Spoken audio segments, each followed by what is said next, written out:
Hello guys, welcome back to another video. आज का मेरा टॉपिक है टैक्स रेसिडेंशियल सर्टिफिकेट के बारे में, जो कि इनकम टैक्स के तरफ से इशू किया जाता है।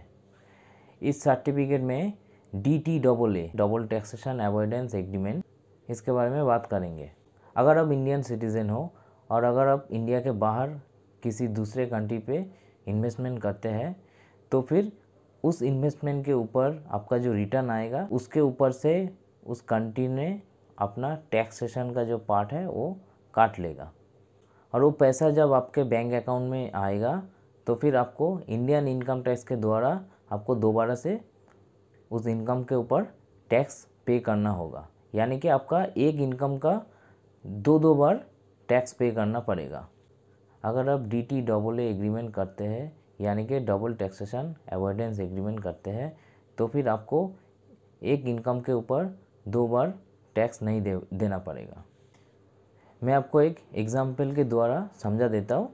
आप इंडिया में रहते हैं और आप कनाडा में कहीं पे आप अपना इन्वेस्टमेंट करते हैं और उस इन्वेस्टमेंट के ऊपर जब कुछ रिटर्न आता है तो कनाडा गवर्नमेंट ने आपके इन्वेस्टमेंट के रिटर्न के ऊपर टैक्स ले लेता है, और उसके बाद वो पैसा जब इंडिया में आता है आपके बैंक अकाउंट में तो फिर इंडियन गवर्नमेंट ने उसके ऊपर टैक्स ले लेता है।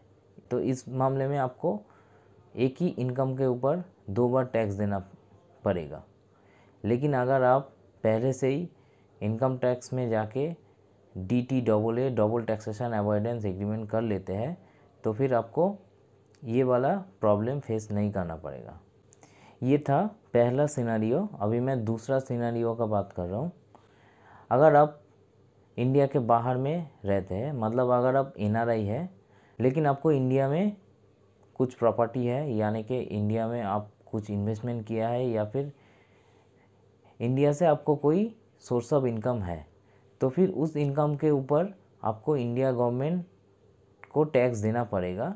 और आप जिस जगह पे रह रहे हैं तो वहाँ पे भी आपको अपने इनकम के ऊपर टैक्स देना पड़ेगा। इस चीज़ को बंद करने के लिए आपको DTAA एग्रीमेंट करना पड़ेगा, तभी जाके आपको दोनों जगह पे टैक्स पे नहीं करना पड़ेगा। अगर आप इंडिया में रहते हैं तो फिर आपको 10FA फॉर्म फिलअप करना होगा और इनकम टैक्स में सबमिट करना होगा।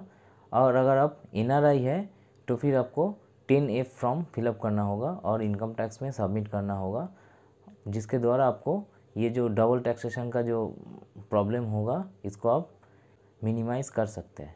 आशा करता हूँ इस वीडियो में आपको DTAA यानी कि डबल टैक्सेशन अवॉइडेंस एग्रीमेंट और टैक्स रेसिडेंशियल सर्टिफिकेट के बारे में पूरी जानकारी दे पाया।